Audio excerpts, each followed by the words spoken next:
Good evening and welcome to our beautiful transition campus. On behalf of the HEC Paris, HEC Alumni Association and our Society and Organization Center, SNO, we are extremely happy to welcome you, students, alumni, partners, territories surrounding us, to engage in a conversation about alliances for cities in transition. My name is Lise Pénillard. I'm the Executive Director of the Master in Sustainability and Social Innovation here. I take the opportunity of being here to thank our students who have been very much involved in the organization and facilitation of the conference, so thank you to them. And before we lose more time, I would like to call Andrea Massini, Associate Dean of HEC in charge of the MBA.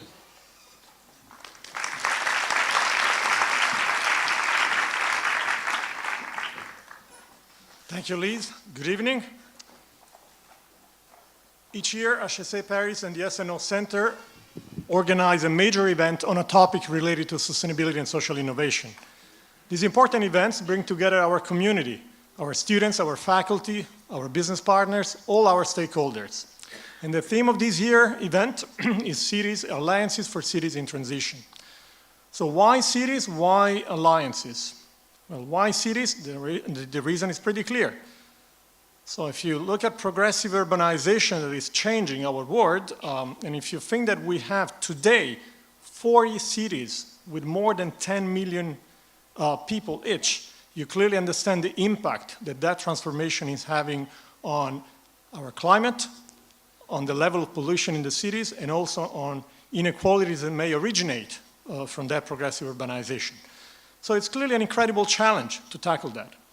At the same time, urbanization provides amazing opportunities because for the first time, we can solve those problems because we observe a change in paradigm in the way we conceive, we transform, and we possibly live in the cities to achieve carbon neutrality and reduce inequalities, and empower people and achieve inclusion.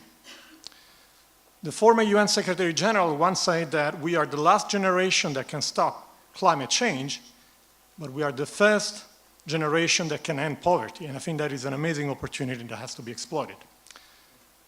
Then the second question was, why alliances? Well, because these challenges cannot be tackled by one single entity without the mobilization of all the stakeholders, of course, firms, citizens, the civil society at large, but also public actors, business organizations, and thought leaders and academia. And that's why our annual conference tonight is on alliances for cities in transition. In organizing this event, we also recognize the fundamental role that HEC as an institution and as a leading business school in the world is playing in training entrepreneurs, managers, investors, and citizens who will all invent new business models to shape our societies, our economies, with the ambition to reach carbon neutrality and to promote inclusiveness. And let me just emphasize that sustainability and social innovation is at the heart of the school strategy and is one of the three strategic axes of differentiation. The team shapes both research and at the same time action. And it shapes research and teaching by the action of the SNO Center that Lise just introduced, who's led by my colleague Rodolphe Durand. And it is also reflected in the governance of the school because the sponsor of the center is also part of the executive committee of the school. In addition to all that, we're taking very concrete steps at the school level to put sustainability and social innovation at the core of all our activities. First of all, through the generation of knowledge, through research.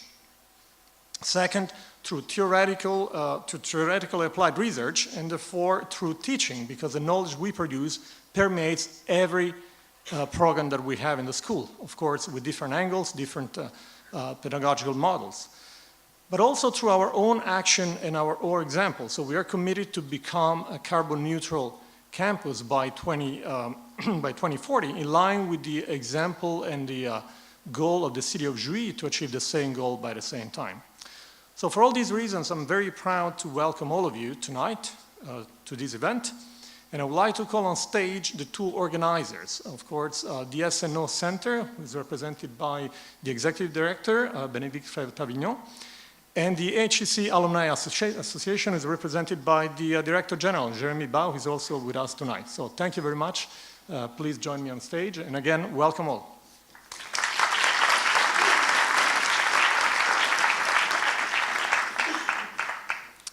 Hi everybody, so thank you, Andrea. A few short words on the SNO Center again. So we have, SNO means society and organizations. We have 3 pillars, as explained by Andrea. The first one is research. Our objective is very ambitious, is to contribute to new thinking about the role of business in society.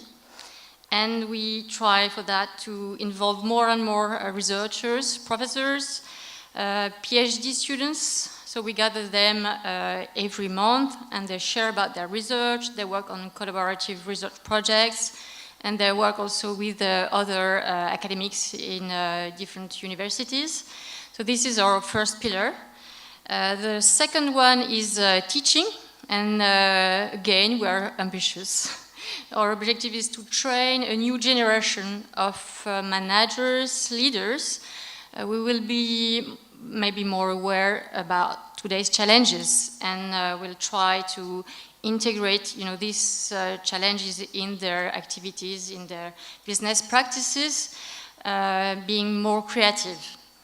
And our third pillar is action, and the idea is to work with firms, for example, trying to mobilize companies and to help them experiment new business models, new ways of doing business, together with civil society and with public authorities.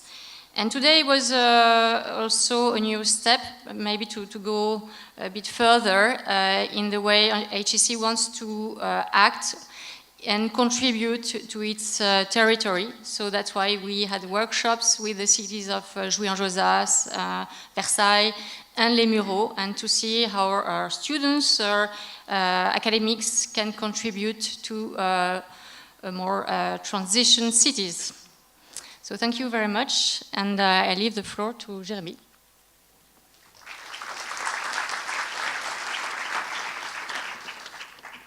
Thank you, everyone. So I'm Jérémy Bass, the Executive Director of HEC Alumni. So I'm very happy to be here tonight with you for such an important event. We are also happy to welcome world-famous experts and intellectuals such as Rob Hopkins, Alain Juppé, Amélie de Montchalin, Marie Sauvignon, Julien Dossier, among others, who have to come to HEC to speak about how to build the sustainable, inclusive and resilient cities of tomorrow. So thanks again to be here tonight. Their presence and the number of HEC alumni among the speakers is a proof of the important role that HEC has to play in this issue. We are happy to be associated with this conference, which is all the more beautiful for having been organized hand in hand with the school, its SNO Center, the Alumni Association, and the students themselves. So why it's important to engage our alumni on the subject in cities in transition, well, given their professional position, they are clearly in a position to influence decisions, to help move forward on actions that address the main challenge facing our society. We have all in mind the moving speech of Danone's CEO Emmanuel Faber 1 year and a half on the campus at the graduation ceremony, where he challenged all the HEC about what they were going to do with that powerful tool, their business degree. So this question fits very well tonight. Preparing for the future is part of HEC DNA. Tomorrow is our business. So our concern stems not just for economic interest, but also from the strong desire to prepare our society for the future.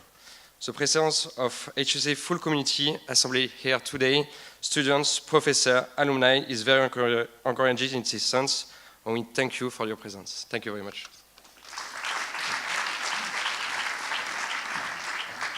Thank you, Jeremy. And I'm now happy to call our panel. Rob Hopkins, founder of the Transition Network. Please come on stage. Alain Juppé, Mayor of Bordeaux. Good evening.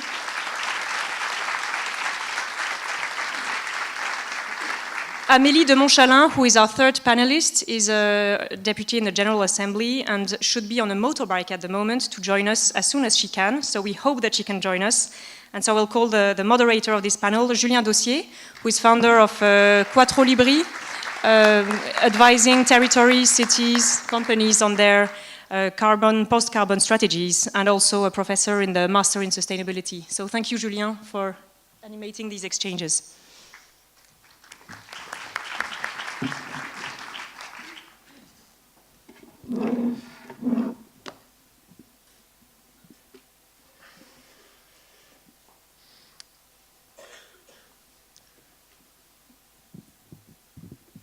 Do you know I'm going to give you a few words of introduction before starting the exchanges here. I will start with possibly some news that will invite you to fasten your seatbelt. My first question is, do you know the difference between a rainbow and a temperature chart? Well, the rainbow is both short-lived and is essentially short-lived and in a diffraction of light, whilst a temperature chart here is long-lasting and took about 137 years to diffract the temperature across such a broad spectrum. So unfortunately, we have a massive endeavor here, reminded to us by the latest measurements of the NASA in September 2017. We were the fourth year in a row, actually, to be well above the average of temperature, actually being the fourth highest September ever recorded since record started. In Bordeaux on September 28th, we've had this story about a major theft of grapes, which was linked to climate change again because of disruptions in the cycle of the vine. And on October 4th, we've had the major release of Blade Runner 2049. We were questioned whether it was included in the film release or not. Actually not. There was a picture taken in China the day after. And then we had the immense pleasure of having all these 4 hurricanes taking place at the same time in the Atlantic, with the unique case of having 2 hurricanes of the same category occurring in the same hurricane season, and lots of records broken in this hurricane season, which is not yet over. In this tradition of major hurricanes, we can see that we have an outlier. The most recent should be actually above that, but anyway, this is the storm I was talking about. It never had been recorded this far east and this far north, to the point that you can see that the software used to calculate the trajectories had not been planned to monitor the trajectory of a hurricane above the 60th parallel. So in meanwhile, we have the optimistic news about forests being the lungs of the planet and absorbing excess CO2. Apparently in the Amazon this is no longer the case, and we have had confirmation of an extended fire season in Europe, and some of you have had the pleasure of seeing the skies turn red recently, with some thinking that definitely Blade Runner had been one step too far. So this is not a lot, but actually on top of that, we have the biodiversity collapse, which in part is linked with this climate story.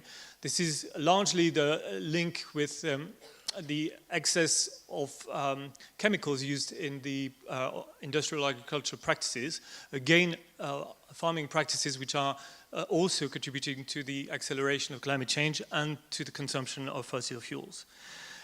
What I would like to draw your attention to is that this series of events that have just been extracted from the last few days, if not weeks, in the news cycle, echo some predictions which are not new.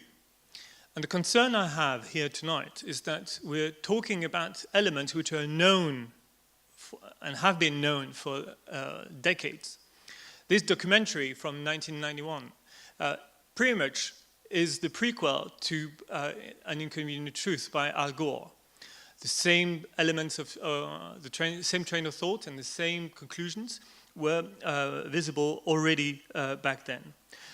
And the more we wait, the more we have a problem, because we have a fixed endpoint. We want to stay underneath 2 degrees by 2050 and by 2100. So our aim is to stick to this point.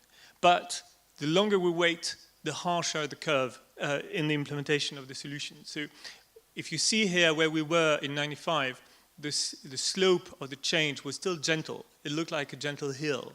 The more we wait, the more the curve looks like a cliff, with the promising prospect of jumping from the cliff as the solution offered to us, without a parachute probably. So having said that, this is not necessarily here to break any hope or effort in your assembly. You're here because you believe in change, in the opportunity as youngsters to face on the challenges. But precisely, having faced the challenges, I had the privilege of working for the first carbon neutrality strategy of a major metropolis on the world stage, Paris, which essentially reminded us that this transition is possible, and I would like to stress that it is possible. In our conclusions, we compare the transition to the process of electrification of Paris, which took place over 40 years. This is roughly the time span which is ahead of us. It's possible. We can do it, and our model calculated that it's possible. However, it's worthwhile to take stock of the consequences of this possibility. We've done the easy bit. We've done the slow pace of emissions reduction. Now we have 5 more elections to hit carbon neutrality, and you can see that the pattern of the emissions in each of the next 5 elections are radically different. To give a bit of perspective, in numbers, we have here made assumptions based on population projections of an increase of 200,000 for the city of Paris. To be very frank, this is a conservative assumption, not because we think we will magically create families with 6 or 7 children per family, more because we have to expect the consequences of rising temperatures in the Gulf and the Middle East, where we currently have a population of about 200 million inhabitants, with population soaring above 50 degrees in the months of the summer. That has already started happening.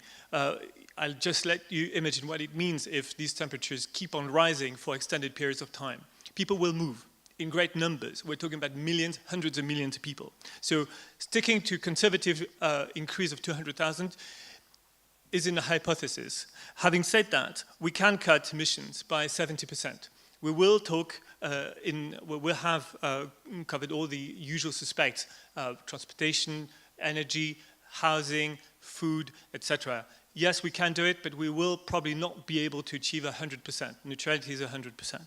We will have to invest in renewables on a massive scale, and it will not be enough to invest intramuros. We will have to find new space outside of Paris to create massive quantities of renewables. To give you a perspective, 35 gigawatt is to be compared with the current nuclear production of roughly 60 gigawatts. And we're here only talking about 2 million inhabitants. And finally, the last icing on the cake is that we will have to plant forests. About 9,000 square kilometers of forest for a city of Paris based on 2 million inhabitants. Again, to give you some perspective, 9,000 square kilometers of forest, this is the equivalent of the surface of Corsica. That's a lot.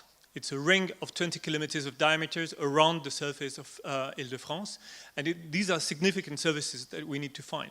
So, my question, do you know the Theresa May speech when she lost her voice? I'm going to recover my voice. The question for us here is, are we ready? But before we actually hear the responses from our panel, and we will either hear Amélie by video or live as she arrives, but I would like to give the floor to Rob, because we probably need to breathe a little bit, and my voice as well, facing this type of data.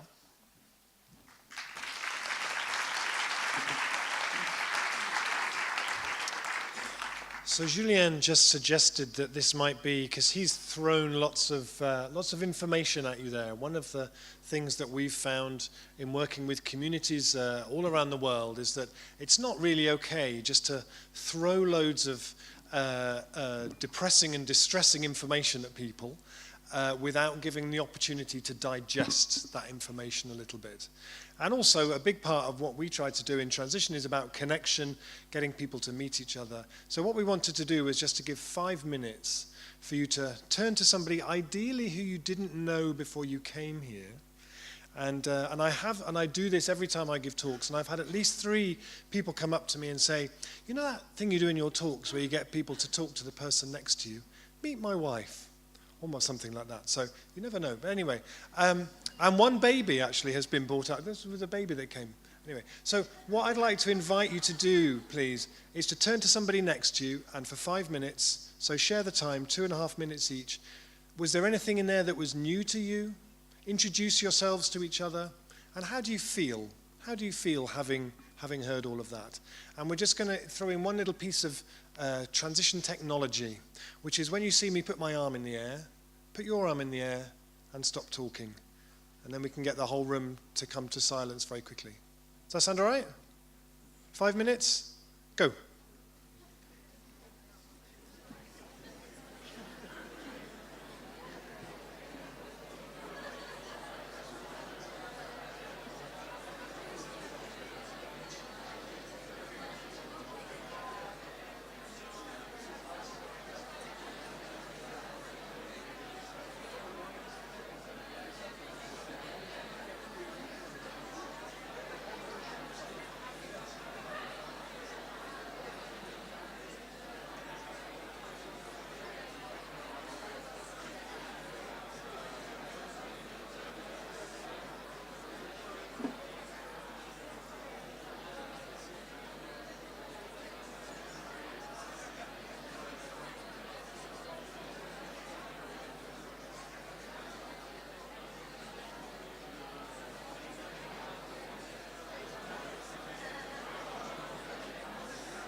before I give the our panel opportunity to respond to the question, are we ready? I wanted to ask you a question. How do you feel after that? Relieved, encouraged, sobered, further anguished? And we will hear Mr. Juppé in French here. He understands English and will understand your questions and our conversation. But the idea was to invite our international students who haven't had the pleasure of understanding the French language or listening to French language maybe at home, to have the pleasure of hearing what we have as best brains in France able to speak in French. So to give you the benefit of a little bit of a training, we will hear Mr. Juppé in French. So the question is, are we ready? And how maybe you see the climate changing in Bordeaux, and what are you bracing for, and how you react to this series of threats from your position as mayor of Bordeaux? Just a few words in English to explain why I will speak French. Because my English is not fluent enough to express my ideas with all their complexity. And, so it will be easier for me in French. Thank you for translation. And thank you for your understanding.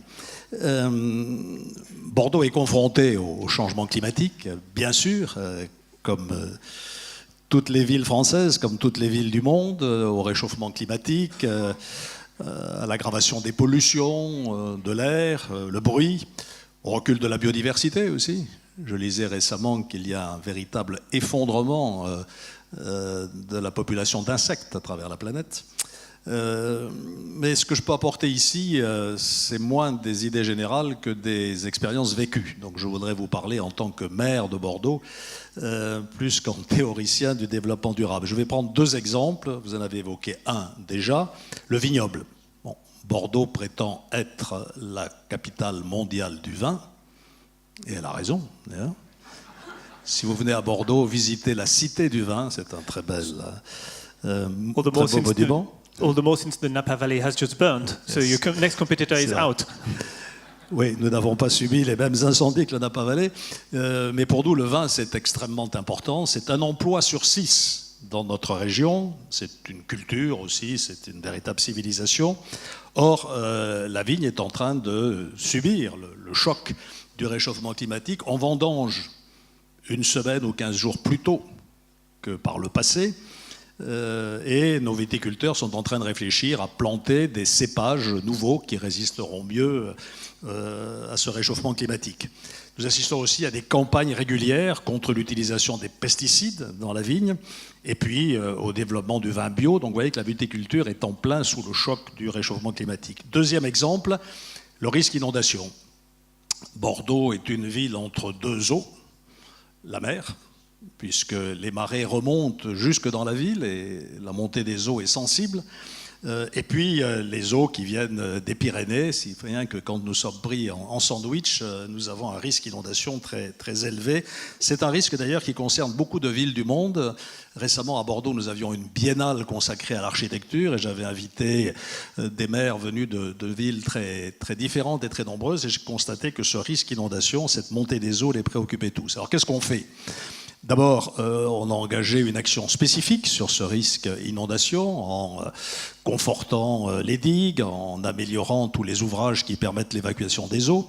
Mais nous avons surtout une approche beaucoup plus globale de cette question du réchauffement climatique que nous venons d'adopter, comme la plupart des villes d'ailleurs, un nouveau plan climat, air, énergie territorial, avec 4 grands axes qui correspondent aux responsabilités majeures des villes, parce que les villes sont en première ligne dans ce combat. D'abord, l'habitat. Quand nous construisons des bâtiments neufs, ils sont à énergie positive. Nous développons des réseaux de chaleur dans tous les nouveaux quartiers, alimentés par la géothermie ou par d'autres sources renouvelables. Le défi de la rénovation thermique des bâtiments existants n'est pas encore tout à fait relevé. Il faut encore insister pour lancer ce mouvement. C'est vrai que c'est très compliqué.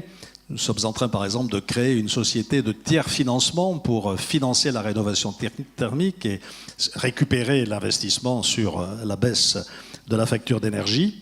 Et puis nous nous sommes lancés aussi en matière de construction dans la construction bois. Nous avons organisé récemment à Bordeaux un congrès international, Wood Rise, avec les Japonais, les Canadiens et les Français pour faire la promotion de la construction à ossature bois de moyenne et grande hauteur. Les 3 premières tours en bois sont en construction à Bordeaux, ce qui réjouit le Landais que je suis, parce qu'on va utiliser le bois de la forêt voisine. Le deuxième grand axe de ce plan climat-énergie, ce sont les déplacements. Deuxième source de gaz à effet de serre, évidemment. Et donc là, nous sommes pleinement investis dans les transports collectifs, tramways qui fonctionnent à l'électricité, bus avec des énergies bas carbone. Les déplacements actifs ou les déplacements doux. Bordeaux est devenue la 6e ville cyclable du monde, excusez du peu. Les premières sont des villes scandinaves, évidemment, Copenhague ou autres. Et puis, nous utilisons aussi toutes les applications sur Internet pour développer des comportements plus intelligents, le covoiturage, l'autopartage. Troisième grand axe, c'est la protection des espaces naturels et l'équilibre entre nature et construit. 50% du territoire de la métropole dont je suis le président, donc qui est la 5e ou 6e métropole de France, est constituée d'espaces naturels. Des zones humides, des forêts, des vignobles, des parcs, etc. Et donc, dans notre nouveau plan d'urbanisme, nous avons protégé, sanctuarisé ces 50% de nature, malgré la pression démographique dont on pourra parler peut-être tout à l'heure, qui m'oblige aussi à construire beaucoup. Et puis enfin, 4e axe de ce plan climat-énergie, le développement de l'économie circulaire, l'incitation au recyclage. Nous avons signé, en ce moment, on signe beaucoup de plans, beaucoup d'engagements. Nous avons signé un plan zéro gaspillage, zéro déchet. Malheureusement, si vous venez dans Bordeaux, vous constaterez qu'on n'est pas encore tout à fait à zéro déchet. Enfin, ça va demander une forte mobilisation et nous avons un plan d'action pour les prochaines années. Voilà ce qu'on fait concrètement dans une ville ou une agglomération comme la mienne et qui vous montre à quel point nous sommes vraiment engagés dans ce combat parce que ça se passe dans les villes, hein, en grande partie. Toutes les sources d'émissions de gaz à effet de serre sont liées à des activités urbaines, pas toutes, mais la plupart d'entre elles, notamment l'habitat et les transports. Thank you very much. I think we can launch the video of Amélie now because we've asked her the question, not knowing at which stage she would join us. So we've planned some questions and she will answer by video and the next questions will be answered live.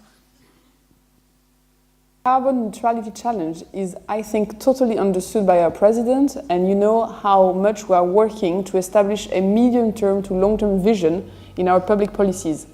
It's a true challenge because everything around us is pushing us to work week by week, month by month, or year by year. Here we need to think about decades and we need to think about generations. It's understood because we are trying to build a policy where the environment and the climate challenge are thought in all the sectors and in all the dimensions it can have. It can mean education, science, research, transportation, health, and all the dimensions of public policy. Here at the Parliament, I think the level of understanding is quite diverse. It depends on how much the deputies have been exposed to the challenge locally in their different previous jobs and also their different conviction. So there is still a long and intense work of pedagogy and truly motivation to be built around these topics. Thank you. So we are facing up here a question of imagination, and we'll see, just to give you an illustration of the challenge of the imagination, just looking back at the figures that the International Energy Agency provided for years on the expected rise of solar production. It's been constantly off the mark for the last 10 years. And above that, we have also a matter of imagination, which is probably not evenly distributed. As Amélie was saying, we've had people who have aligned their values and their practices with these challenges and are already on board. We see them on the top left. But we also have to take stock that not everyone is on board. And here is the matrix that we have followed in the storytelling of the transition strategy for Paris. We have acknowledged the fact that some of our citizens will have high emissions by default. Some because they have wealthy lifestyles and do sort out their waste at home and try to use their bicycle, for instance. But they will continue to take a plane for their holidays. Or some of the people have just not the means to adopt a low-carbon lifestyle, like Stephanie here. She's 41, has to wake up early when there are no trams or metros, so she has to use her car. She would like something else, but she can't. And again, we have the same pattern for people with low emissions who are emitting a little bit by default, who may have aspirations for more intensive carbon lifestyles. And we have people who have decided that there is no problem and that they will continue to have high emissions. So we have two types, ostriches or hostiles, but that clearly shows that with these segmentation of the population and our audience, we probably are not dealing with the same question of imagination across the spectrum of our audience. So my question to you, Rob, you're currently reviewing the notion of imagination. You've put it at heart of your research at the moment. Why do you think it's a matter of imagination? Maybe first in relationship to understanding the problem, but also in terms of bracing for a possible change in the future. Thank you. Well, the graph that you showed that showed the scale of the cuts we need to make, it always struck me, even when we started doing transition, that at the moment we're here and we have to get to here. And at the moment this sort of feels irreplaceable. This feels like something really tough to leave. And we don't have the stories about this place down here that make us really hunger for that. It could be so amazing. The conversation could be so much better. The food could be wonderful. Think of the parties we could have when we get down there. How do we tell a story about that place that is so delicious that actually that's really, really what we want to do? And about a couple of years ago, I read a research paper that was done by a Korean researcher living in the US that was called The Creativity Crisis. And she had taken this data set that went back to the 1960s of something called the Torrance test for creativity that measured creativity. It's one of the kind of gold standard tests around creativity.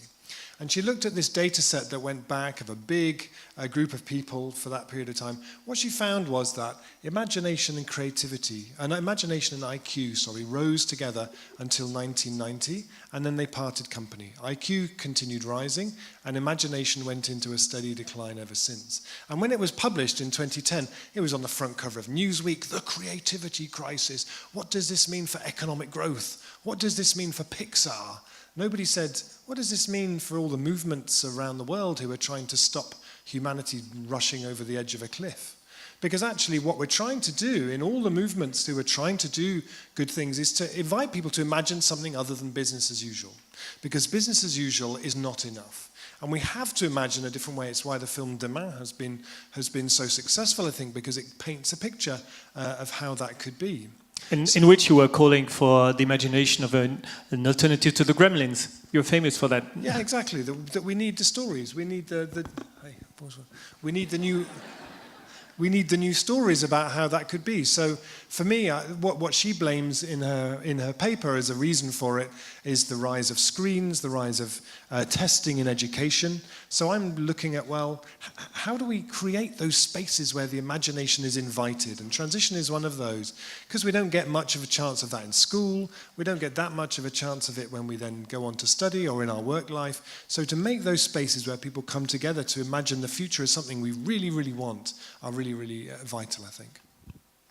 So you've painted a picture where there's a creative crisis and there's an urgent need to give weight and attention to the imagination. And once you have built that project and imagination, the next question for you, Amélie, is where do you start and how do you start? So thank you very much for welcoming me tonight. I was just voting a lot of budget amendments, and I'm very happy to be with you because sometimes you need to think big. and take some hindsight, because a budget is, as the Prime Minister knows, a very complex and very detailed exercise. So imagination is not what we are doing in the budget, I can tell. Imagination is something, I think, which needs safety. You cannot imagine if you do not feel safe, because you need to think differently, and thinking differently means you have to take risks. And I think a very interesting example of a process of imagination and innovation is what is happening in the UK, naming the sandboxes. I don't know if you know the sandboxes. Sandboxes is the place where my children play on the weekends. It's a place you put sand and you put a fence. And because there is a fence and because there is sand, you know your children are safe. And there they can imagine, they can play, they can build, and there is no risks. And in the fintech, in London, a number of people imagine that if you want to create real innovation, you had to create sandboxes. So you put a fence, the regulator define how and where you can play, and then inside the startup and the entrepreneur can invent. And I think for all our projects, and I'm very happy to meet again Rob, in the cities and everywhere, the more you put small fences, then people can, what I say, think small and do big. Because they know they can take risks, but inside a fence.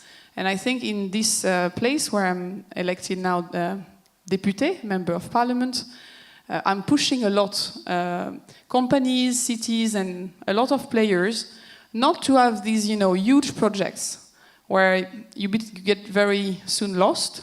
Lots of money has to be invested, and everybody stops very quickly. But to find these small sandboxes where everybody can play together, imagine something, then take a step back, see it's good, and then see how you can replicate it.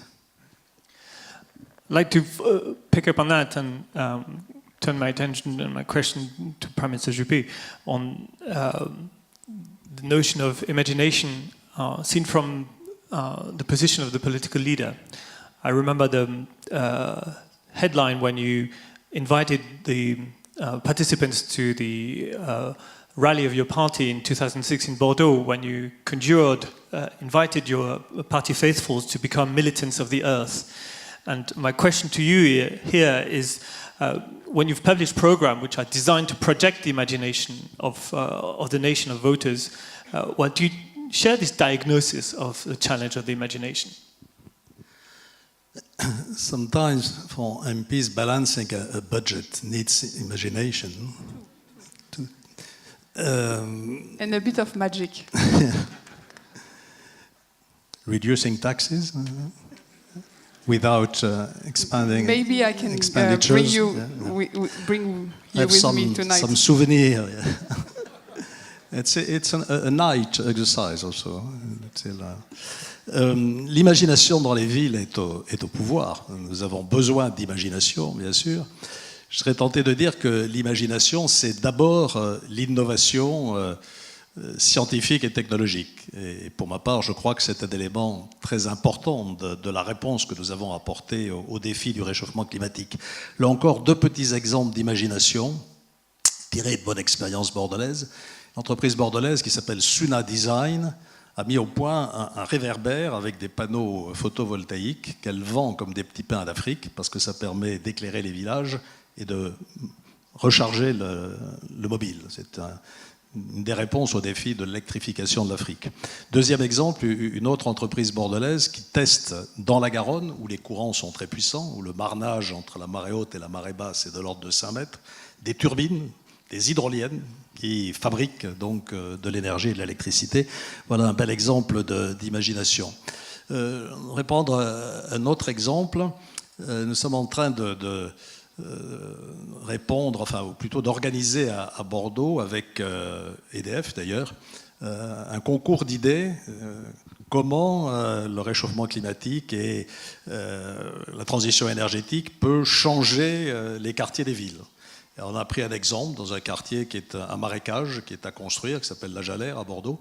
Et on a demandé à plusieurs équipes composées d'architectes, d'urbanistes, de designers, d'ingénieurs, de nous faire des propositions, mais pas des propositions opérationnelles, des scénarios utopiques.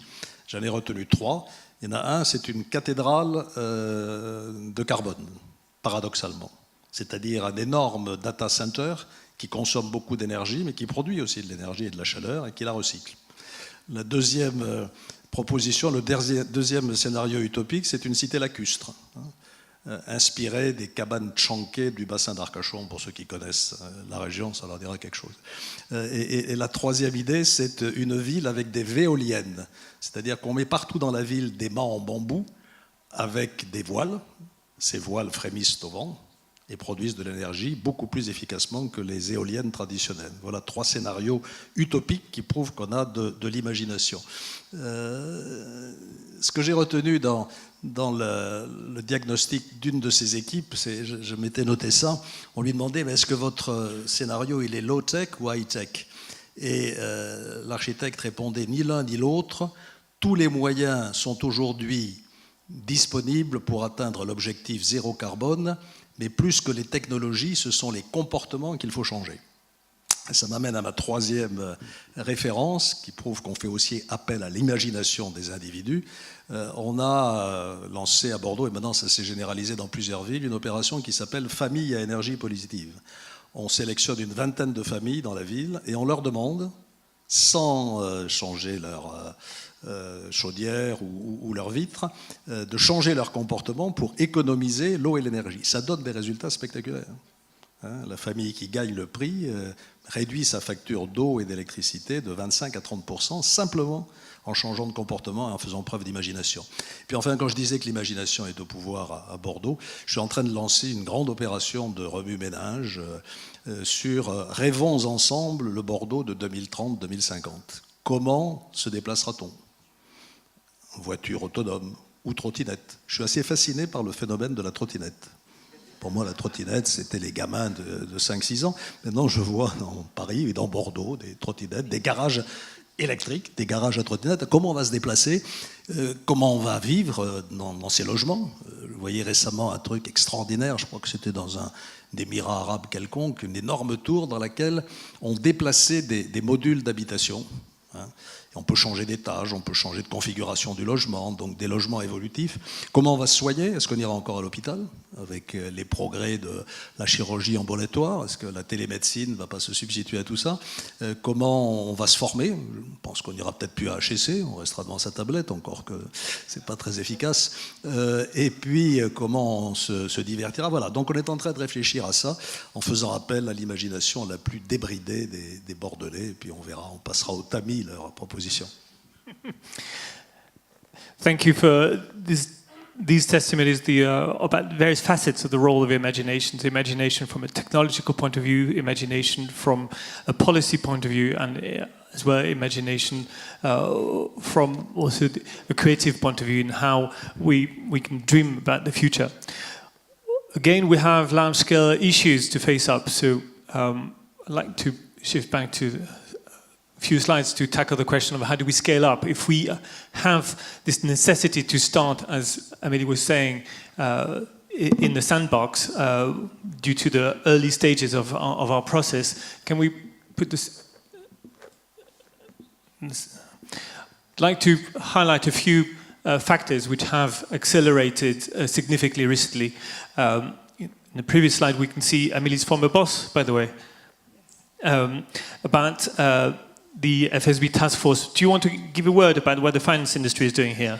So FSB task force was my previous job before becoming a member of parliament. It's a very interesting initiative saying finance is no longer an enemy. Finance and the financial markets are an enabler. And what we need on the financial markets is information about the ecological, environmental, and long-term impact of the activities of the company. But the idea is not just CO2. The idea is what products, what strategies, what do you want to be and do as a company in 5, 10, 15 years? If you are Total, you have to explain to your investors how you change your business model. If you are, I don't know, a mining company, you have to explain that you will stop mining coal and that you will now mine other mining material. And that's a very interesting initiative led at G20 level as a consequence of Article 3 of the COP21, where it's well stated that finance has to play a role to direct the capital investment in the companies that understand they need to change, not just measure CO2, but change what they do, how they think the future, and how they want to contribute to the future. And another example of how finance is playing here a rapid play in this change is the fast pace of divestment, as you were saying. And the orders of magnitude are worth reminded here. We're talking about trillions in dollars, and not only trillions in dollars, but doubling of trillions of dollars in 1 year. So this is about this very significant shift of very significant amounts of money in very limited amount of time. And again, we have examples of thousands of mayors who have grouped together to demonstrate that they can withstand the withdrawal from the Paris Agreement by Donald Trump. But back to Amélie about this question of scaling up. We know we will face challenges in hedges in deciding. For instance, we had the example of Paris and the services it will require extramurals to reach its carbon neutrality. We will face problems of conflicts of usage. And I was thinking maybe you could give us an example of how you think we could work that conflict out based on the example of Saclay. Yes, so for the sake of honesty, I'm the granddaughter of the farm just next to HEC, the place where you smell cows and that you see where you see trees. That's my grandfather who arrived here, because before my great-grandfather was in Courtabœuf. Courtabœuf is 10 kilometers south, and now it's 300 hectares of plants and buildings, and before it was my great-grandfather farm. So when my grandfather came here, it was empty. HEC was just building, and nothing was very exciting on the Plateau de Saclay, beyond the fact it was the best earth and place to grow all the cereals you can imagine, just 17 kilometers from Paris. And what happened during the years, that came people to live, people to study, research centers, and the 15 farmers of the Plateau de Saclay first were very afraid, because they were there, and that was the tool to produce, to live, and the place where they were working.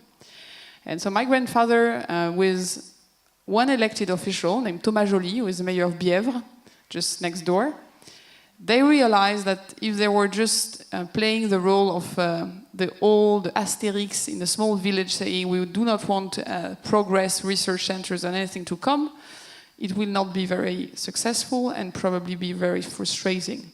So they created a small civil society movement named Terre et Cité, which in English means earth and city, saying we are the earth, la terre, they are the city, but we need to put an end in the middle, because if not, we will be fighting.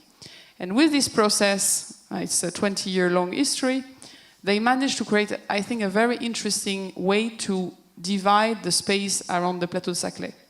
They created a place named Zone de Protection Naturelle, Agricole et Forestière, so a safe area where the farmers can still do that job as farmers. They decided where they will put the housing and the place where people will live, and they decided where they will put the research centers and all the what is now new on Plateau de Saclay. And I think this history is beyond competition at some point when we will be discussing land use and usage, and it's very important that people do the first step of saying, okay, we will not be fighting. And I see this in the parliament. Every time we discuss ecology, you have this very small music coming in, then becoming very loud music, which is that we are fighting. And I think that's a very, very annoying as a concept, because in this process, at the end, everybody has a place to grow its own business. But it could not have happened if, from the beginning, people would have been in a position of fighting. I will stop here, and maybe we have questions after. On this notion of contributing, and it's interesting that you mentioned the grassroots movement, Térécité. This leads me to the grassroots expert here. And Rob, you've mastered the notion of grassroots commitment and mobilization, and you initially published a transition handbook manual on your vision, but you let it flourish in ways that let local groups take essentially what they wanted from your own vision, but then you stirred action. How do you see this network effect as a lever for the scale challenge we're facing? Yeah, I mean, for me, when the graphs that you showed there of the hurricanes and the things that are going on now, we've got up to about 1 degree. We're trying to stay below 1.5 degrees. What we're already seeing at 1 degree is really, really terrifying. And there was a paper in Nature recently that said that we now have a 1% chance of staying below 1.5 degrees and a 5% chance of staying below 2 degrees, because all the gains we make in efficiency get outstripped by economic growth and consumption.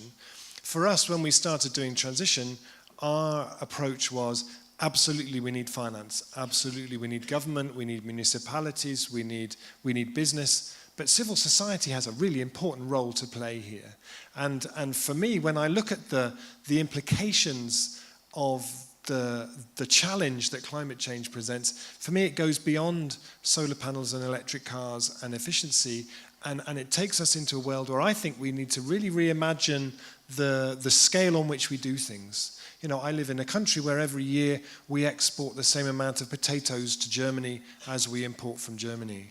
We send the same amount of butter to the Netherlands as we import from the Netherlands. The same amount of scarves to Canada as we import from Canada. The same with gingerbread with Germany, although German gingerbread is a bit nicer than British gingerbread in fairness.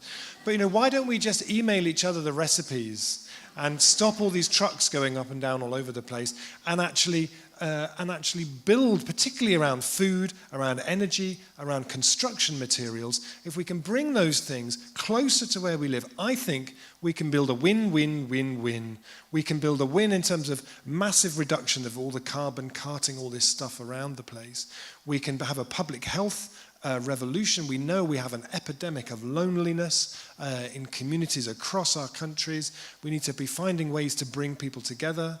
We can be creating a whole new flourishing of entrepreneurship. When I look at the local food movement, the explosion of craft brewing, of bakeries, of people growing mushrooms on coffee, of people doing street food, if I was 18, 20, 22 now, I would look at the opportunities of that and I would be so excited at actually what's happening now. And for me, one of the things Julien mentioned about imagination, and I'm researching a book about at the moment, and one of the things that imagination flourishes on is when you give it limits, when you put constraints around it, when you're Dr. Seuss and you think, I'm going to write a book with only 50 words, or if you write with haikus or something. And for me, what I see in transition all over the world where I visit places is when they start to think, how are we going to tackle the future given these constraints, given the implications of staying below 1.5 degrees, given the fact we need to make 8-9% cuts every year, starting now, to have any chance really of staying below 1.5, even below 2 degrees, actually, rather than, as Donald Trump, for example, might have you believe, that's a terrifying thing, that's awful, that's the end of progress. Actually, what you see is that when you make that invitation, when you create the kind of sandboxes that you're talking about, at a scale where people feel they can have an influence, where people feel safe, then you get this phenomenal flourishing of the imagination and creativity. And I'll just share one very short story with you that I heard on my way up here. In Liège, in Belgium, Transition Liège have been going for about 7 years. They started a project 4 years ago called Ceinture Alimentaire. The idea was, let's build a belt of food production around a city, connect that land back to the people in the city. They worked with the university, the municipality, they created a plan to do that. They now have 55 hectares of land under vegetable production, 60 hectares under grains. They're building a place to process the food to make more jobs. They have opened 2 shops in the centre of Liège, big unit, paint it white, food in boxes, tell the story, been really, really successful. The beautiful thing about it was that recently the municipality published their 20-year vision for the future of Liège, and they took Transition Liège Ceinture Alimentaire Plan and just put it straight into theirs. So now the objective there is in 20 years' time, 10% of all the land will be under alternative food production, 5,000 jobs a year, 70% of the food. For me, when we start to move from ideas that bubble up from the community, fired by these limitations and the possibilities that they present, and then they meet and work with the organizations and structures coming the other way, that's when I get goosebumps. And that's when I start to get a sense of the possibilities of what we could be creating here. Thanks for the goosebumps. We do need that. I think some of the comments may have had an echo for Mr. Juppé, and when he probably thought about la Rue Jardin, Rue Paul Camel in Bordeaux, and the empowerment of citizens who took on this. But I'm back to this covenant of mayors and this scale issue. You wrote that you actually favor a variant on Jacques Ellul's famous phrase, and you favor your version, if I can translate it in English, is to think and act from global to the local, essentially as a continuum. So how do you see your role in teaming up with other mayors or developing the tools at your service to change this scale? D'abord, je confirme qu'il y a aujourd'hui un appétit dans la population pour les circuits courts, l'agriculture urbaine, les jardins partagés, et nous les développons de manière tout à fait considérable. Par exemple, dans la restauration scolaire, où on essaye d'arriver à 20, 30, 40% de produits locaux. Il y a un vrai mouvement qui est en train de se produire là. C'est un peu compliqué parce que nos concitoyens sont compliqués. Ils veulent faire pousser des tomates dans les cours d'école ou sur les toits des immeubles, mais quand j'ai supprimé tout pesticide pour le nettoyage des rues, ils protestent parce qu'il y a de l'herbe qui pousse sur les rues. Donc là, je n'arrive pas toujours à bien comprendre la logique des comportements, c'est parfois pas les mêmes personnes.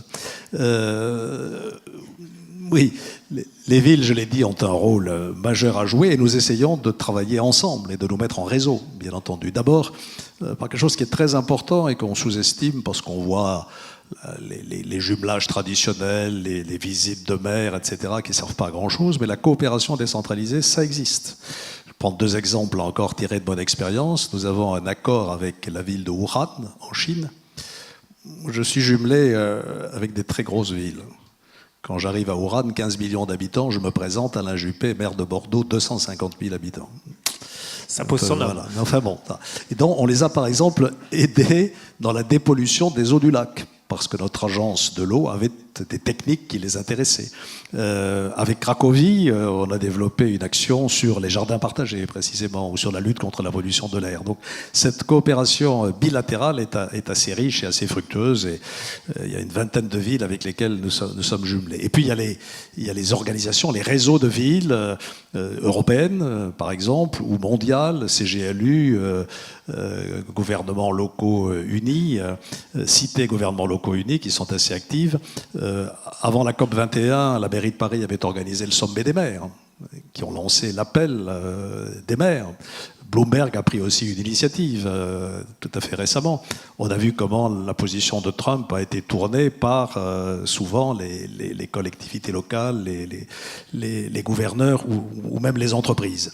Et puis, il y a beaucoup d'autres initiatives. Nous avons organisé à Bordeaux récemment les Assises européennes de l'énergie et nous avons lancé l'appel de Bordeaux pour inciter les collectivités à s'engager davantage dans la lutte contre le réchauffement climatique. Et il y avait là une vingtaine de villes venues d'un peu toutes les origines. Et puis on pourrait multiplier les exemples de réseaux qui se constituent, qui sont très actifs et très utiles parce qu'ils sont dans le concret et dans la coopération sur le terrain. Donc je pense que c'est un mouvement qu'il faut encourager et développer.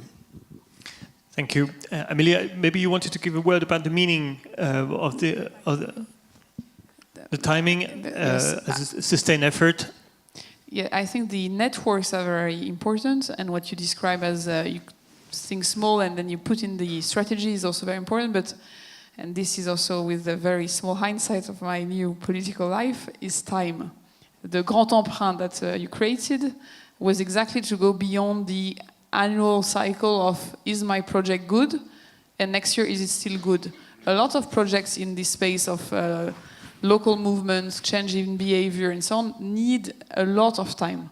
Because first year you will say, okay, a few people, second year a bit more people. But if you stop to invest, if you stop to say how much is important to continue, then you lose money and you have no impact.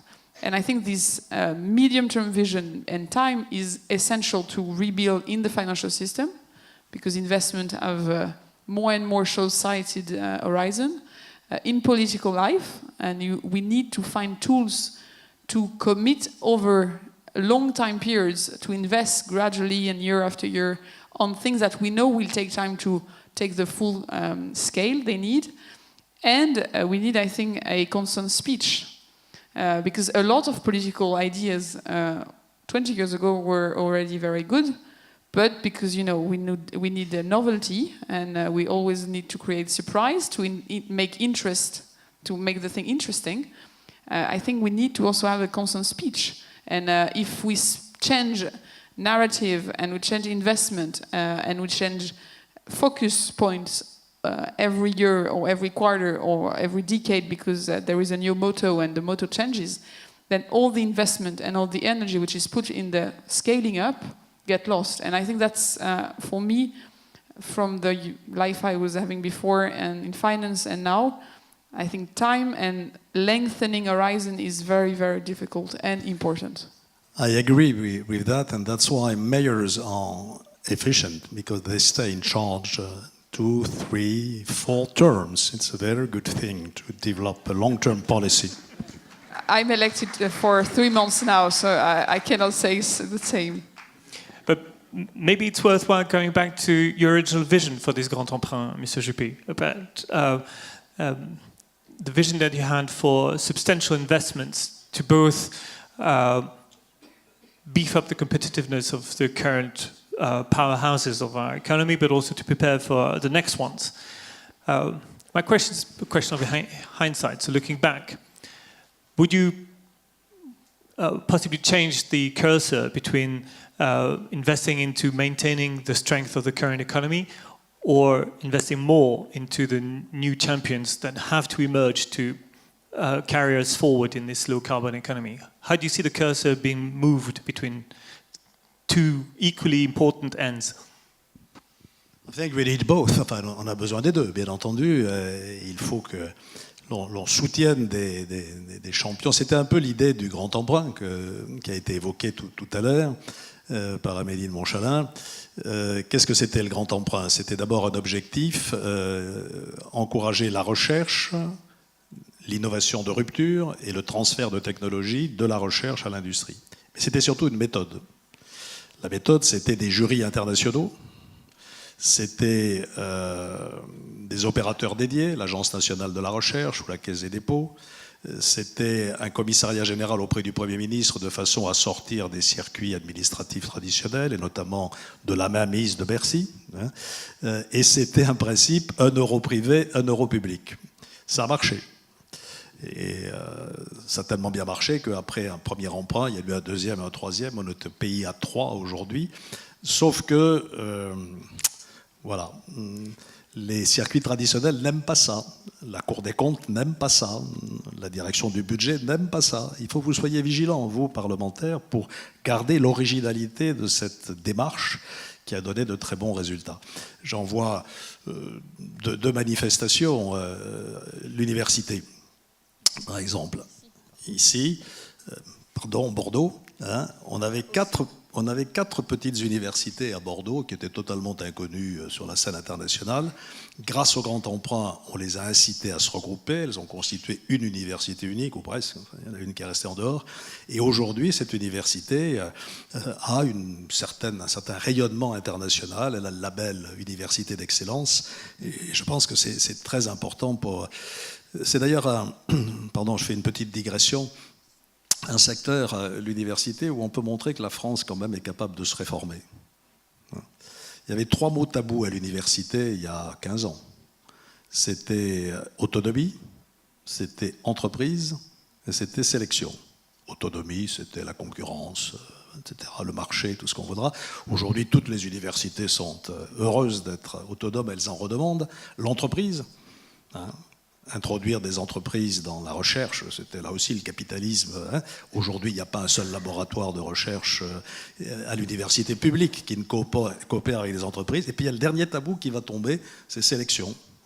On va enfin quand même peut-être convaincre l'UNEF de cette gigantesque supercherie française qui est de dire aux étudiants, vous n'êtes pas sélectionnés sauf par l'APB et ensuite par le tirage au sort. Voilà, je fais cette petite parenthèse et ça, le grand emprunt a contribué à faire évoluer notre tissu universitaire. Je pense qu'il faut continuer dans cette direction.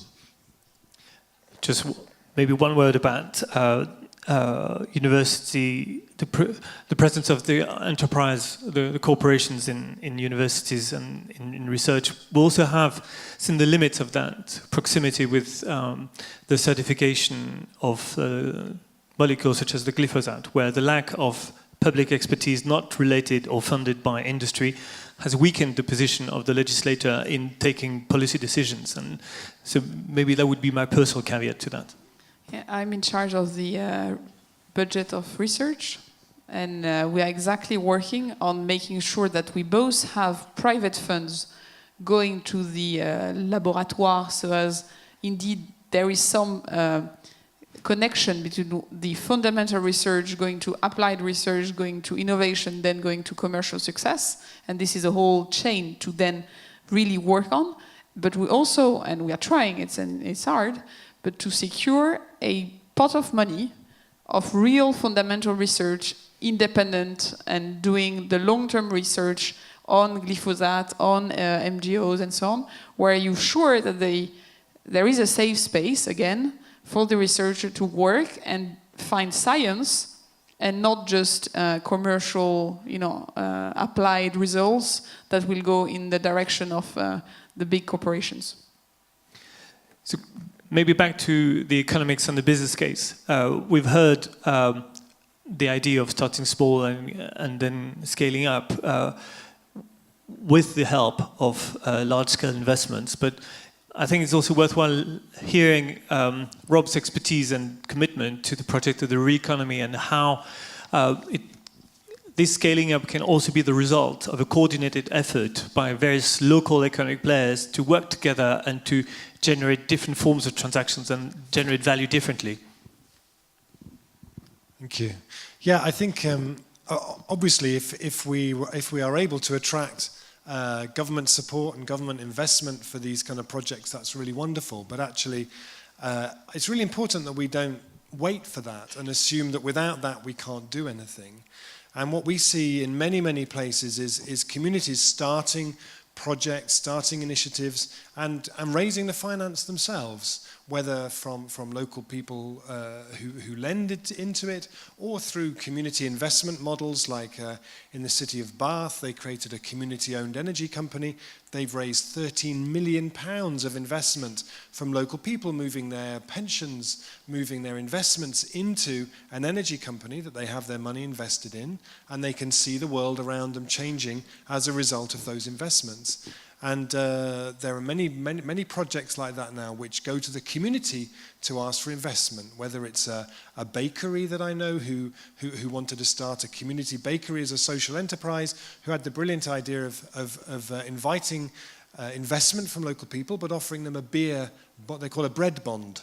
So you get 7% interest, which is very attractive these days, but you get the 7% in bread rather than in money. And we see the emergence of these sort of models of people investing in the kind of economy they want to see, maybe as a step before inviting government investment to show that they can do it themselves. What we witnessed happening after 3 or 4 years of this sort of explosion of transition initiatives, which you'll now find in 50 countries in thousands of places, was that many of them were wanting to take these ideas further and to start their own businesses, start social enterprises, but they maybe didn't have the skills or the know-how. So we started something called the Reconomy Project to offer training and support. And we argue that we're trying to support businesses that have 6 elements. So they're about being low carbon, they're about working in a world where they recognize there are limits to resources, they're about building resilience, making the local economy, the local community more resilient. They're not just purely for profit. And where possible, they bring assets into community ownership. And they're about a degree of localization, bringing things closer to where people are. And actually, one of the projects that I'm involved with in my town, it's not a transition project, but it's very closely related, is where the community is becoming its own developer. An old factory, milk factory, employed 160 people, closed down in 2007. The day it closed, we started a campaign to say the community should determine the future of this place. And after 6 years, we signed an agreement with the company who owned it. We did a consultation in a town of 8,000 people that 5,000 people contributed their ideas to. It'll be 67 affordable homes, a hotel, a new venue for music and events, lots of workshop space, a school for food entrepreneurs. The beautiful thing about it is it will all be owned by the community. So once it's built, it'll be generating a revenue that means we can then start to do all kinds of other things. We can invest into all sorts of other things. And so far, we've had some little bits of government support for that. But as a community, we've come together and made that happen. So although support from your mayor and from the government and the municipality is really, really wonderful, I think it's really important just to give the message of, if you don't have that, don't wait for that. Get started, and there are all kinds of innovative models where you can start making change happen right away. On this, you are highlighting the role that everyone is playing, and we've heard contributions illustrating the wide breadth of subjects. I'd like to move on to the slides about the Alliance. We've used this afternoon in a workshop a template which illustrates the various fields in which we have to simultaneously operate. This is about a system design where we are talking as much about food, but also the markets where we buy the food from, the fields where we grow the crops, but also the schools where we teach how to the biology behind these crops, but also the mathematics in squares, etc., but also providing the meals for the canteen.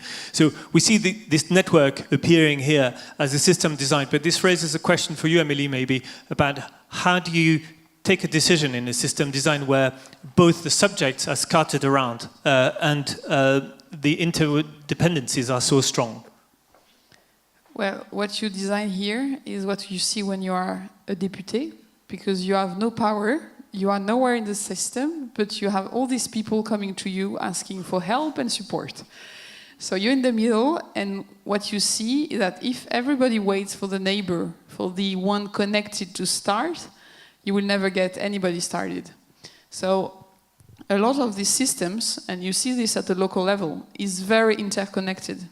So you need to find a few people that get started, take the risk, and then that puts all the system in movement. Because if you have this beautiful intellectual idea that you will design a strategy, you will explain that step 1, step 2, okay, nothing will happen. Because the coordination effort is too big and too high. And the governance you describe is also, to be very honest, a reflection of the complexity of the local governance. Here in France, but I guess in many other countries, you have the mayors, you have the department, the region, the interconnection between mayors. So even at political level, the decision-making process is very, very complex. So if you wait for everything and everybody to be aligned, I think 15 years ago, ahead on the road, we'll be still doing nothing. So I think decision-making and risk-taking has to start anywhere in the system, but somewhere. Because if not, I don't believe in great schemes anymore, because maybe, you know, when you're very young and you say, okay, we do a strategy and then everything will play as in the book, reality shows it doesn't happen. On this, you were mentioning in our preparation the possible idea of commissioners. I think it's interesting to hear your views about what are the possible levers or new or creative ideas that one might think about, because essentially we know we are in an interconnected, highly interdependent transition period where we can't isolate one item from the rest. If we isolate education from the rest of the project, we will fail. If we don't talk about the structure of the family, we will not talk about the rise of emissions. You have to know that when you divorce, you increase your carbon emissions by 60%. And so... Yes. So when you see this complexity, two reactions. First, you say, okay, it's easy, we do democracy participative democracy. But then you need to pull all the inhabitants of the city because they all play a role, a different one. Well, you don't, we think that democracy is not putting everybody in the room and just see who says what and think it will work. So one idea we have here for Saclay, which is, as described, a very complex and also very innovative place, is to have somebody talking to everybody. Somebody going from industry to commerce to education to finance to forests to water. And this person has no other role than to speak to everybody. Maybe in the city that's the role of the mayor. But in a place like here, when you have 27 cities, where you have 50 more research centers, where you have farmers, where we have a lot of different stakeholders, we have the idea with my fellow députés and friends that maybe we need somebody to speak to everybody and to do this coordination in a soft but focused manner.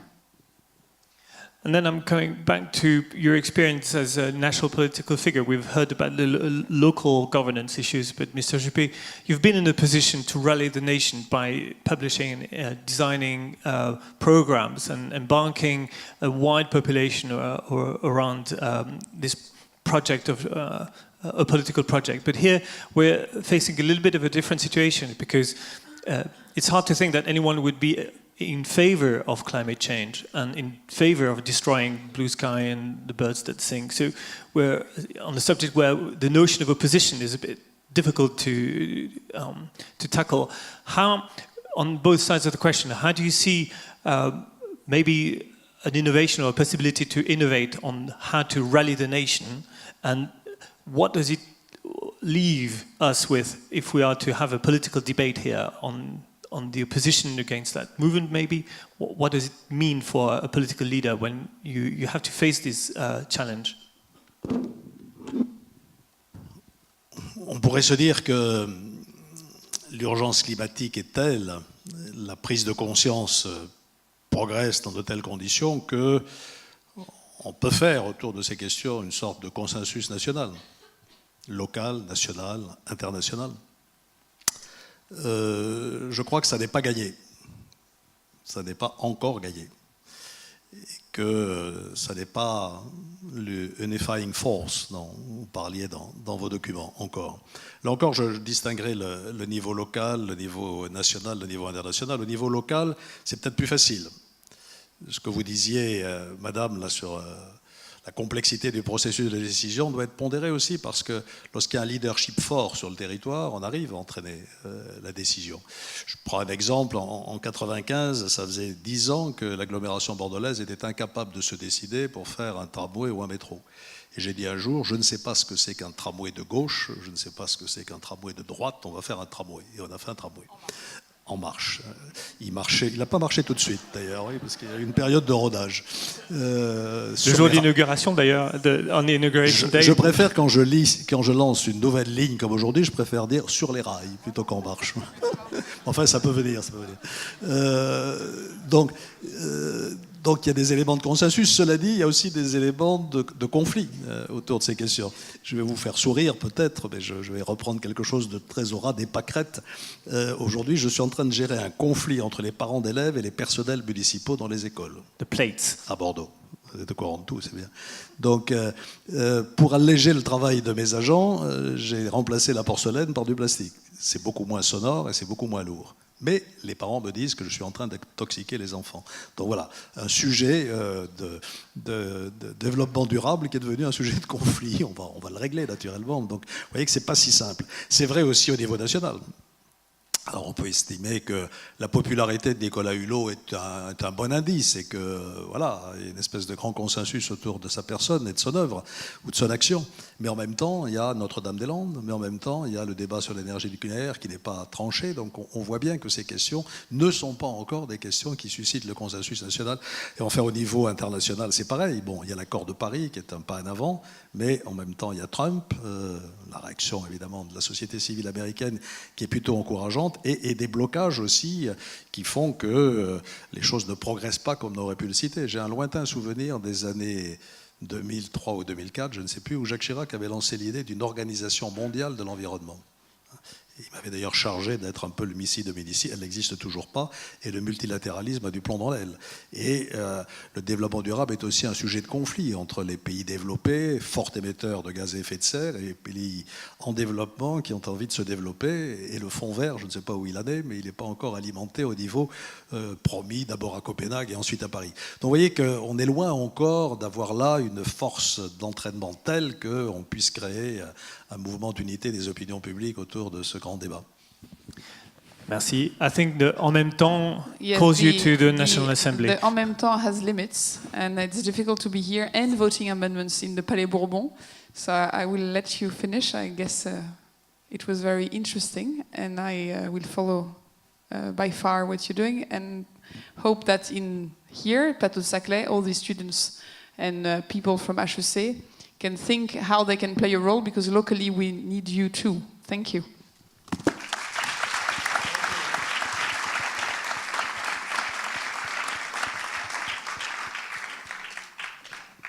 On this notion of creating a collective commitment and maybe consensus, Rob, you've seen the magic of Demain play, and you were telling me when we met last year that you were struck by the impact of the film in France, which hadn't yet happened in Britain when the film hadn't been shown to as many people. Which role do you see for the media in changing this attitude or this perception and this eventually commitment? Yeah, so when they interviewed me for that film, they came to visit for about an hour, and I knew Cyril, but I'd never met Melanie before, and I didn't know who she was, and all her film crew was saying, she's very, very famous. And then I didn't hear anything else for about a year and a half, and then I went to the premiere at UGC Normandy, like a real film premiere. It was very exciting. And I thought it was amazing. And I was in Paris for COP21, so I saw it about 4 times. And I was really struck by how many young people were going to see the film. Every screening I went to, more than half the people were young people. And I remember asking, a group came up after one film to say, oh, we really, really loved it. And I said, why? Why do you like it so much? And they said, because after the attacks in Paris in November 2015, they said, we don't really know what our story is anymore. And now we have a story. This is our story. And I thought that was really powerful, because I am in a lucky position in that I travel around and I meet people all the time doing really amazing things.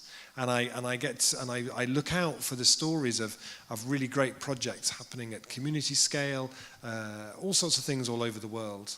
And I remember going to America a while ago, and where from the outside you would think, this is the country that is responsible for 1/4 of all the CO2 emissions in the world, and no one's really doing anything. But when you go there, there's so much happening, and so many amazing local food projects, community energy projects, natural building projects, all of this stuff happening. But it never gets in the news. It never gets on the television.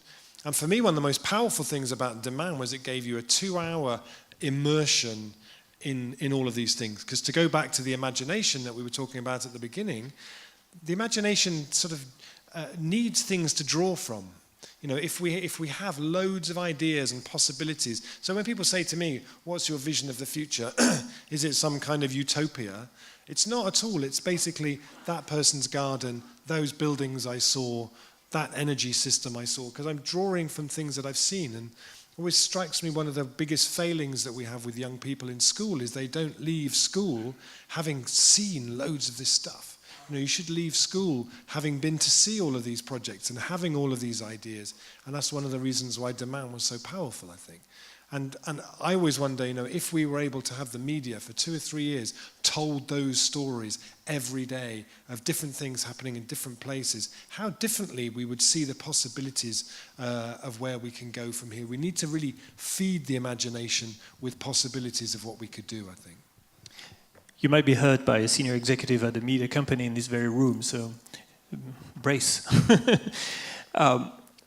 I think it would be useful to maybe launch the video from Amélie to give us her words of arousal and a call to action, and then I will invite both Rob Hopkins and Alain Juppé to give their words to you, to the community of HEC, and then we'll take questions from the audience, from you in this room. So if we want to see the few words of conclusion of Amélie. 10 years ago, I was like you, a HEC student, and I was like you living and studying and working at HEC. I think one thing I would like to tell you is the need for all of you to learn to love complexity. We are living in a world which is more and more complex, and we need all of us to really be daring to understand that complexity is not a barrier, it's a true driver of change, and it's a true driver of thought. The more we understand complexity, the more we love to grasp complexity, the more active we will be in truly doing change and implementing change. Nothing is simple, and I can tell you at the Assembly that nothing is simple. Everything needs to be debated, understood, and also well implemented. For all of you, managing and understanding complexity will also mean taking risks. Sometimes not everybody will be with you, but taking risk, defending a vision is what will help us together to build a society with conviction. Not just a society where things happen, but a society where things happen because we wanted them to happen. Thank you. We are almost torn between applauding somebody who's just left or not, but it's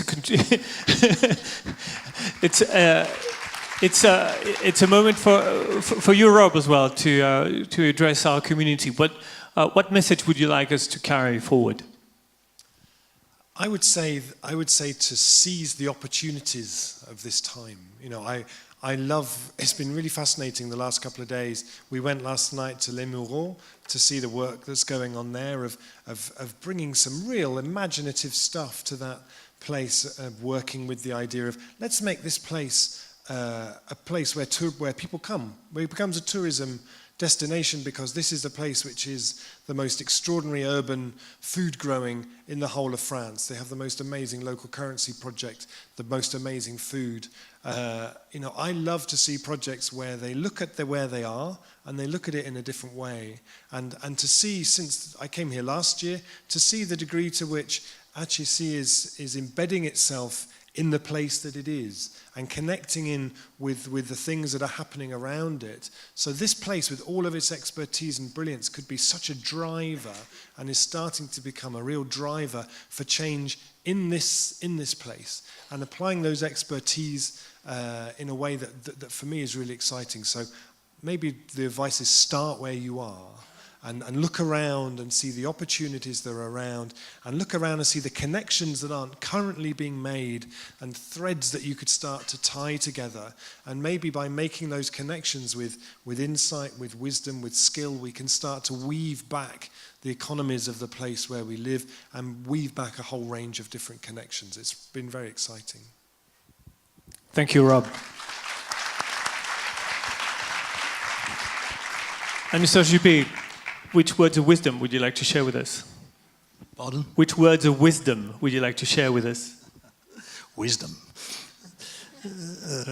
Moi, je dirais, d'abord, il se passe beaucoup de choses sur le terrain, beaucoup de choses dans nos villes, beaucoup de choses partout. Et le fait qu'HEC consacre une journée entière, si j'ai bien compris, parmi sans doute beaucoup d'autres enseignements, à ce sujet est très révélateur de cette prise de conscience. Il y a encore beaucoup de chemin à faire.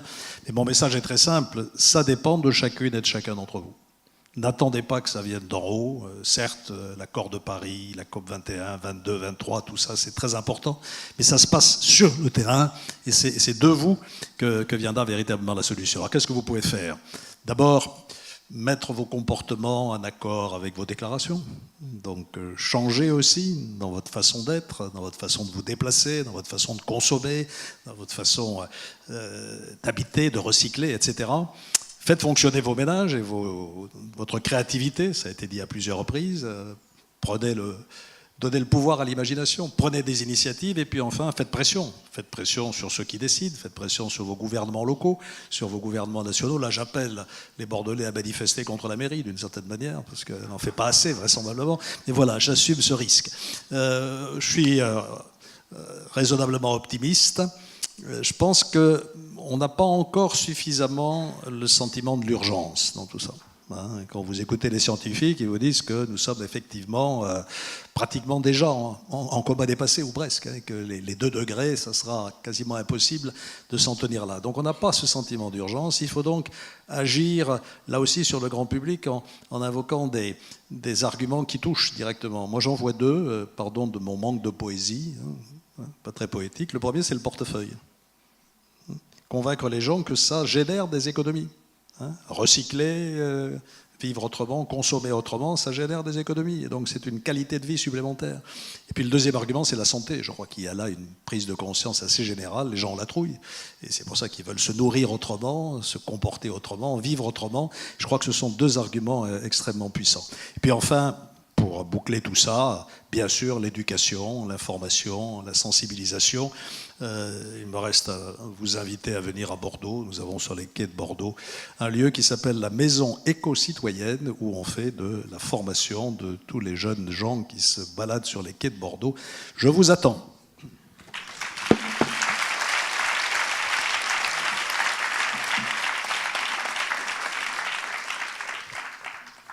So we were keen to leave room and time for exchanges and questions, so that you could also participate and ask your questions, react to the statements, maybe comment on how you received these words of wisdom, these calls to actions, or what you've not heard and you would like to hear more about, whether there are any salient points that deserve further debate amongst us. So I'm inviting you to stand up and maybe quickly say who you are, and we'll take a few questions from the audience.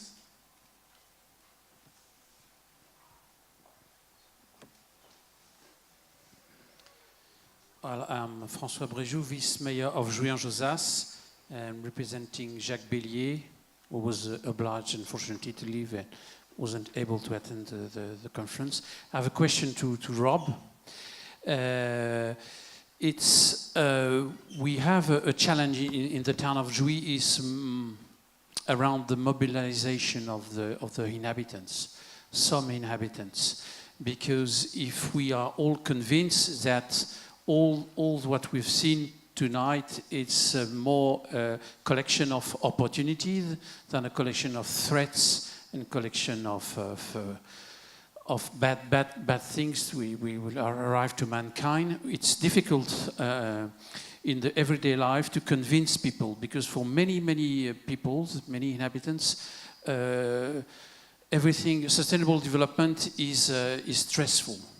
We have seen all the slide, and we don't want to give a stressful message. So we would like to give an optimistic message. And if we are all convinced, a lot of people want to play the ostrich and say, well, it's over anyway. It's going to be 2 degrees, 3 degrees, and I just don't want to know. And I stay at home and I will watch the end of the world on TV. Or from your window. Or through your window, yeah. I think often what we imagine is apathy is actually overwhelm. That people know the situation, but they don't really know what to do with it. It's just too much, which is why it was useful, I think, to do the digestion thing that we did earlier on. I think sometimes we can imagine that we need everybody involved in this process or it's not going to work. Actually, what I see is if you have 20 people who are really committed and want to do this kind of thing, 20 people can do a lot of stuff. 50 people can do a lot of stuff. You know, in my town, in Totnes, which is often seen as one of the kind of flagships of the transition movement, where there's a lot of stuff happening, We did a survey a few years ago where we found 75% of people had heard about it, 62 thought it was a good idea, 33 had been to something, had sort of had some brushing up against it, and 2 or 3% of people were really actively involved. You know, and you can do a lot with those people. My sense is that when those groups, that you need a handful of people who want to start it off. And in most places, there are a handful of people who want to start this off. We got a call one time, I remember, in the Transition Network office for a woman in Australia. She said, I really love transition, it's great. I really want to do transition in my community, but I'm the only person here who's interested in that stuff. And we said, but are you really? She said, yeah. And then a month later, she rang us up. She was really excited. She said, I put an advert in my local newspaper saying, is anyone else interested in transition? I had 120 replies. And now we've got a group and we're doing this and we're doing that and we're doing this. So I think it's a thing for a few people who are motivated to get it started and to find those first things that you might do that just bring people together, that don't feel like a massive, massive task. I love the story in Belgium, a place called Clarion Transition, where they have one of the first thing that they did was they grew a big patch of potatoes, and then in the autumn they dug up all the potatoes, and in the field they made chips. And they invited everybody from the town to come, because who doesn't like chips, right?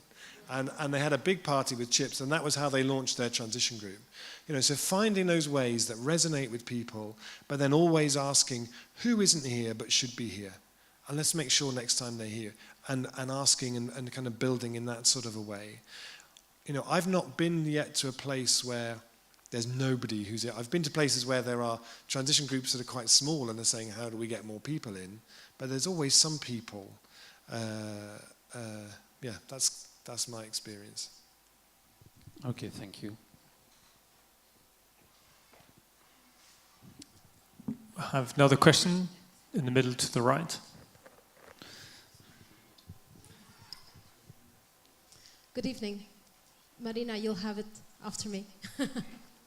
Good evening. Thank you for your talk. Hi, Rob. I'm happy to have seen you before. COP21, place to be, among others. Great to see you again. What I see in these conversations, because I'm definitely motivated, and when we see the graphs, this is something that gives us a view of what is coming forward based on what is happening. And then we have all the examples that you're showing, also Monsieur Juppé, on the initiatives taking place and the things that can happen. What I think would be what I'm sort of missing, and I'm looking for, is what can we do to actually help more visualize the good things that can happen, more than storytelling. The film Demain is a good example. Stories, you're a very good storyteller, Rob, but is there something more, especially if you want to work with companies, if you want to work with cities, is there any type of simulation or any visualization possible? I've heard of metabolic analysis and these type of tools that help really visualize things for going forward. Do you have any information of these tools and methods to convince both of you? Thank you. I think it's a really, really fascinating question, that. And you know, people often say to me, you know, is there any film, for example, that paints a picture of what a post-carbon, successfully transitioned world could be? And the only one I can ever think of is, do you know the film Wallace and Gromit and the Curse of the Were-Rabbit? Has anyone seen that film? Yeah? You know, there was all very energy efficient terraced houses, and everyone rides bicycles, and there's food growing everywhere. That's the closest I've seen. I read the other day that there's the latest version of Assassin's Creed, the computer game. They've used all the best history they can find to create the most accurate version of ancient Egypt they can. Maybe we need to have a game like that that's set in 20 years in a transition future. But I think the best thing we can do, you know, absolutely, stories are really, really important. The best thing you can do is take someone's hand and take them to go and see something like that, which is, for me, what we try and do in transition is to create kind of laboratories of the imagination. You can come and you can see it, you can taste it, you can smell it, you can talk, you can meet the people who are doing it, that kind of thing. Then it goes from being an idea to being something with real people doing real things. There's a film, Qu'est-ce qu'on attend, which is the film about the amazing transition work they're doing in Ungersheim, in the Alsace. One of the things I love about that film is, there's the 21 incredible projects they're doing in that place, but more, over the 2 hours of the film, you see a community meeting itself again and coming back together again and having more meals in each other's houses and more conversation and talking about how they don't feel lonely anymore.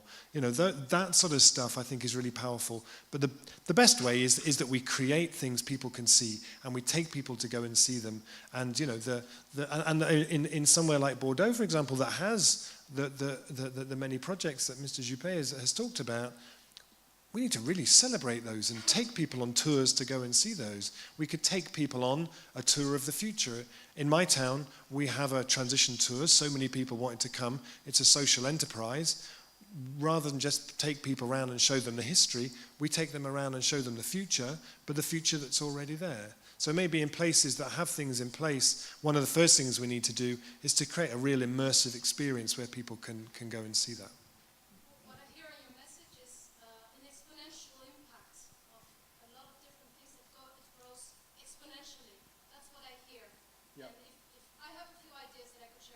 Brilliant. Let's do it. Vous avez raison, nous sommes tous bouleversés par certains films chocs. Ne remontons pas à celui d'Al Gore, il y en a eu plus récemment. Et puis, quand on rentre à la maison, qu'est-ce qu'on fait?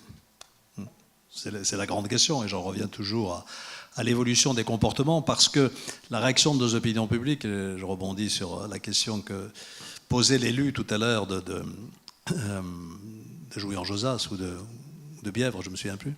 C'est Jouy, pour entraîner l'opinion publique qui est de ce point de vue-là assez partagée. Évitons de présenter le développement durable comme une punition et l'écologie comme effectivement une contrainte ou une gêne. Et parfois c'est un peu difficile parce que le bon sens n'est pas toujours au rendez-vous. Là encore, je vais me fonder sur une expérience bordelaise. Il y a un petit village à côté de Bordeaux qui est traversé par une route nationale dans laquelle les poids lourds circulent matin, midi et soir au ras de l'école du village dans des conditions insupportables. Insupportables nuit et jour. Il y a un projet de déviation de cette route nationale. Ce projet est prêt à démarrer. Ça traîne depuis 10 ans. Dernière péripétie, voilà, il y a un papillon rare sur le chemin de cette déviation et il faut repartir pour une étude d'impact 4 saisons. Un jour, j'ai demandé dans ma grande naïveté combien ça dure une étude 4 saisons. Ça dure 1 an. Là, c'est difficile d'expliquer aux gens que la biodiversité n'entre pas en conflit avec le confort de leur vie quotidienne. Un contre-exemple. J'ai pris l'initiative récemment d'interdire le pont principal de Bordeaux à la circulation automobile et de le réserver aux piétons et aux vélos. Il y a un plébiscite. Il y a 12 000 vélos jours sur le pont. Donc quand les gens voient le bénéfice de ce qu'on leur demande de faire, je pense qu'on les entraîne. Je pense qu'il faut absolument positiver tous ces messages. Et c'est pour ça que j'ai évoqué tout à l'heure certains arguments comme la santé. Ça, c'est quelque chose qui va motiver les gens en se disant la qualité de l'air, la lutte contre le bruit, la qualité de ce que l'on mange. Je pense que c'est une puissante incitation et un levier très efficace. Thank you. We had a last question, but I think we need to. I'm being told we need to close this session. It's we had commitment to end by 10 p.m. and it's 10 p.m. So thank you very much to everyone.